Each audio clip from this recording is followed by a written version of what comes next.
देश का पहला स्वदेशी एयरक्राफ्ट कैरियर विक्रांत हिंद महासागर में चीन और पाकिस्तान को देगा कड़ी टक्कर। भारत के पहले स्वदेशी एयरक्राफ्ट कैरियर विक्रांत का समुद्री ट्रायल 4 अगस्त से शुरू हो गया है। यह देश में बना सबसे बड़ा एयरक्राफ्ट कैरियर है। इंडियन नेवी ने ट्वीट कर वीडियो शेयर करते हुए कहा कि भारत के लिए ये गौरवान्वित करने वाला एक ऐतिहासिक दिन है। ये आत्मनिर्भर भारत और मेक इन इंडिया के तहत बना देश का पहला स्वदेशी एयरक्राफ्ट कैरियर है। इसी के साथ भारत उन चुनिंदा देशों की लिस्ट में शामिल हो गया है जो एयरक्राफ्ट कैरियर का निर्माण कर रहे हैं। उम्मीद है कि अगले साल तक इस स्वदेशी कैरियर को इंडियन नेवी में कमीशन कर दिया जाएगा। आइए समझते हैं एयरक्राफ्ट कैरियर होता क्या है, विक्रांत की क्या खासियत है, नेवी में कमीशन होने के बाद भारतीय सेना की ताकत कितने बढ़ेगी और किन देशों के पास कितने एयरक्राफ्ट कैरियर हैं। सबसे पहले समझिए युद्धपोत क्या होता है।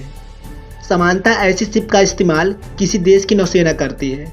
एयरक्राफ्ट कैरियर भी वारशिप का ही एक टाइप होता है। आप एयरक्राफ्ट कैरियर को समुद्र में तैरता हुआ एक एयरफोर्स समझिए, यानी एयरक्राफ्ट कैरियर पर विमानों की उड़ान से लेकर लैंडिंग तक की सारी सुविधा होती है। इसका काम दुश्मन देशों की नौसेना से निपटने से लेकर वायुसेना को सपोर्ट देना होता है। समुद्र सुरक्षा के लिहाजा से वारशिप की भूमिका बहुत महत्वपूर्ण होती है। अब विक्रांत के बारे में जान लीजिए। विक्रांत को 23,000 करोड़ रुपए की लागत से बनाया गया है। यह एयरक्राफ्ट कैरियर 262 मीटर लंबा और 62 मीटर चौड़ा है। इसे कोचीन शिपयार्ड लिमिटेड ने बनाया है। इसकी टॉप स्पीड 52 किलोमीटर प्रति घंटा बताई गई है। 14 फ्लोर के इस कैरियर में 2300 कंपार्टमेंट है, जहां पर एक साथ 1700 सैनिक तैनात कर सकते हैं।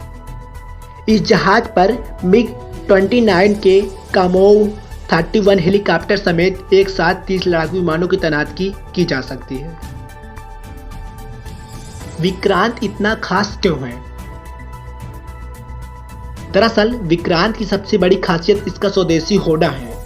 विक्रांत के 70% से ज़्यादा मटेरियल और इक्वाइपमेंट भारत में ही बनाए गए हैं।